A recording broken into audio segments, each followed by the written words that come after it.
नमस्कार। 10वीं क्लास हमारा चैप्टर चल रहा है राजनीतिक दल। आज इस लेसन के हम MCQ पढ़ेंगे। पहला क्वेश्चन है, राजनीतिक दलों का उत्थान किससे संबंधित है?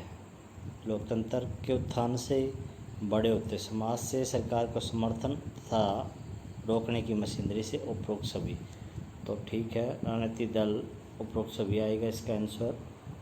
एक दल वाली शासन व्यवस्था को एक दलीय, दो दल वाली को दो दलीय, कई दल वाली को बहुदलीय कहते हैं। कौन से देश में उपरोक्त तीनों में ही बहुदलीय है? ये तो कल हमारे हो गए थे। ठीक है, आगे तिल गुतरी देखो आप। भारतीय जनता पार्टी का चुनाव चिन्ह कमल का फूल। राजनीतिक दल का अर्थ क्या है? राजनीतिक दल कुछ लोगों का एक समूह होता है। कौन से लोग? जिन लोगों की विचारधारा एक जैसी होती है, एक दूसरे के नज़दीक आते हैं, चुनाव लड़ते हैं, बहुमत प्राप्त करके सरकार बनाने की कोशिश करते हैं।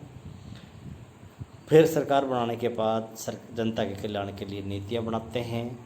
राजनीतिक दल की अपनी ही विचारधारा होती है। हर दल की मुख्य उद्देश्य होता है भी किसी भी तरह सत्ता प्राप्त करना।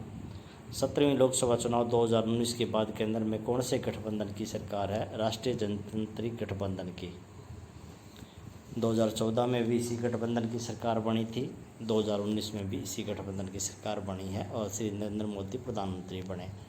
सपक्षी क्या होता है? कोई भी व्यक्ति जो मजबूती से तन मन धन से किसी दल के साथ जुड़ा है वो सपक्षी कहलाएगा।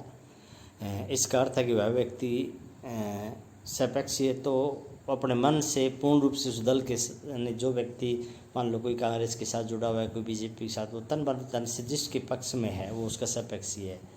एक दलीय शासन व्यवस्था कहते हैं जहां मुख्य एक ही दल हो और सरकार वही चलाता हो। तो या तो इसमें कोई दल होता नहीं, मगर अगर होता है तो उसकी उपस्थिति नहीं के बराबर होती है। तो ये सभी उस कार्यक्रम पर चलते हैं जिन पर तानाशाह उन्हें चलने की अनुमति देता है। लगभग तानाशाह जैसा होता है। एक दल ही राजनीतिक गतिविधियाँ तो सरकार दोनों का प्रभुत्व स्थापित करता। चीन में, क्यूबा में, उत्तर कोरिया में एक दलीय शासन व्यवस्था है। दो दल वो होते हैं जहाँ दो राजनीतिक दल होते हैं, एक सत्ता में तो दूसरा विपक्ष में। इस व्यवस्था में प्रत्येक दल को मुख्य भूमिका होती है, क्योंकि विपक्ष वाले को भी पता होता है कि अगर सत्ता वाला सत्ता से हटेगा तो सत्ता में आने का उसको पूरा मौका है।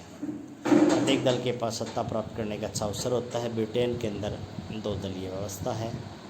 बहुदलीय जहां दो से ज़्यादा राजनीतिक दल हो और सबको सत्ता में आने का अवसर होता है। प्रत्येक दल के पास अकेले या गठबंधन करके सत्ता प्राप्त करने का अवसर होता है। फ्रांस में, भारत में बहुदलीय शासन व्यवस्था है। भारत में बहुदलीय क्यों है?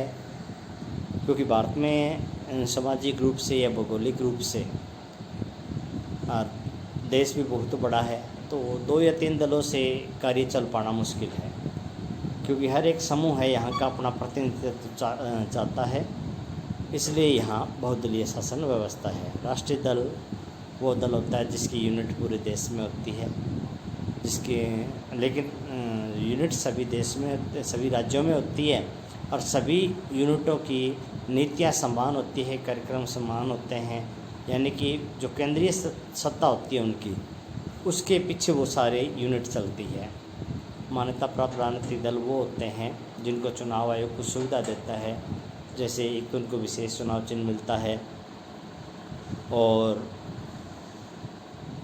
चुनाव आयोग द्वारा मान्यता प्राप्त होता है वो, और वो उस चिन्ह का प्रयोग अपने चुनाव के समय अपने उम्मीदवार को उसके उम्मीदवार उस चिन्ह का प्रयोग करते हैं। ये उनको एक विशेष अधिकार होता है। ये चुनाव चिन्ह होता है, ये परमानेंट उसी दल को मिलता है जो दल मान्यता प्राप्त होता है। दल बदल, जब कोई MP या MLA किसी मंत्री पद के लालच में, पैसे के लालच में अपना मुख्य दल छोड़कर दूसरे दल में चला जाता है तो उसको दल बदल कहते हैं। आजकल ऐसा करना मुश्किल है, क्योंकि अगर वो कोई MP MLA से करता है तो उसको अपनी सीट से हाथ धोना पड़ता है। प्रांतीय दल वो होते हैं जो एक क्षेत्र तक ही सीमित होते हैं, एक राज्य तक ही सीमित होते हैं। उनको प्रांतीय दल कहते हैं, जो किसी विशेष क्षेत्र या विशेष राज्य तक सीमित होते हैं।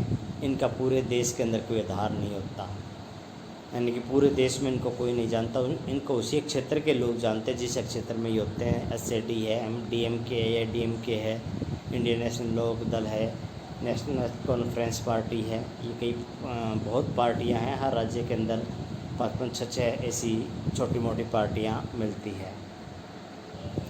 राजनीतिक दलों द्वारा चंदा संबंधी 2 सुधार। राजनीतिक दलों को जो चंदा मिलता है तो चुनाव का खर्च सरकार को उठाना चाहिए और सरकार दलों को चुनाव लड़ने के लिए धन दे, ताकि राजनीतिक दलों को चंदा संबंधी कोई समस्या ही ना आए, उनको चंदा कोई किसी से मिले ही ना। अगर उनका जो चुनाव का खर्च अगर वो सरकार उठाए तो कोई तो राष्ट्रीय दल भारतीय जनता पार्टी है, कांग्रेस है, 6 हमारे मुख्य राष्ट्रीय दल हैं। चीन में एक दलीय व्यवस्था है। विपक्षी दल वो होता है जो चुनाव में हार गया है, सरकार बनाने के लिए उसको बहुमत नहीं मिला, तो वो विपक्ष में बैठेगा और सरकार की नीतियों को चेक करेगा और सरकार की आलोचना करेगा। 2 दलीय व्यवस्था का एक फ़ायदा क्या है कि इसमें सरकार स्थिर रहेगी। 2 दलीय में क्योंकि एक दल को पूरा बहुमत मिलेगा, जब बहुमत पूरा मिलेगा तो सरकार स्थिर डामाडोल। एक तो होती है गठबंधन की सरकार। गठबंधन की सरकार का कोई भरोसा नहीं होता 5 साल वो चलेगी नहीं, क्योंकि अगर बीच में गठबंधन टूट जाता है तो सरकार अल्पमत में आ जाती है, सरकार गिर जाती है। लेकिन 2 दलीय में तो एक दल को पूरा बहुमत मिलेगा तो सरकार स्थिर रहेगी, दूसरे दल को बहुमत प्राप्त नहीं होगा। नुकसान ये है कि अगर पूरा बहुमत है, ऐसी परिस्थितियों में सरकार निरंकुश भी हो सकती है, क्योंकि उसे पता है कि दूसरे दल के पास तो बहुमत है नहीं, वो तो सरकार बना नहीं पाएगा, तो ये नुकसान भी है। बहुदलीय के बेनिफिट क्या बताएं इसने कि एक तो हर एक दल को सत्ता में आने का अवसर मिलता है। हर एक दल का मतलब हर एक समूह का प्रतिनिधित्व प्राप्त करता है। दूसरा, बहुदलीय व्यवस्था का एक और गुण ये है कि मंत्रिमंडल निरंकुश नहीं हो सकता, क्योंकि दूसरा दल उसके रास्ते में रोड़ा अटका सकता है। बहुदलीय के 2 नुकसान क्या हैं?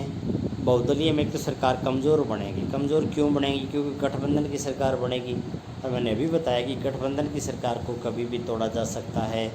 और दूसरा, गठबंधन सरकार में कोई भी दल सरकार द्वारा किए गए कार्य का उत्तरदायित्व नहीं लेगा। मान लो गठबंधन के अंदर 3-4 दलों ने मिलकर सरकार बनाई है और सरकार से कोई गलत काम हो जाता है, तो फिर वो गलत काम किस दल ने किया है ये कोई जिम्मेवारी नहीं लेगा। तो एक बहुत बड़ी समस्या ये। अब एक दल की सरकार है, कोई गलत काम हो जाता है सरकार से, तो जिस दल की सरकार है उसका उत्तरदायित्व बन जाता है।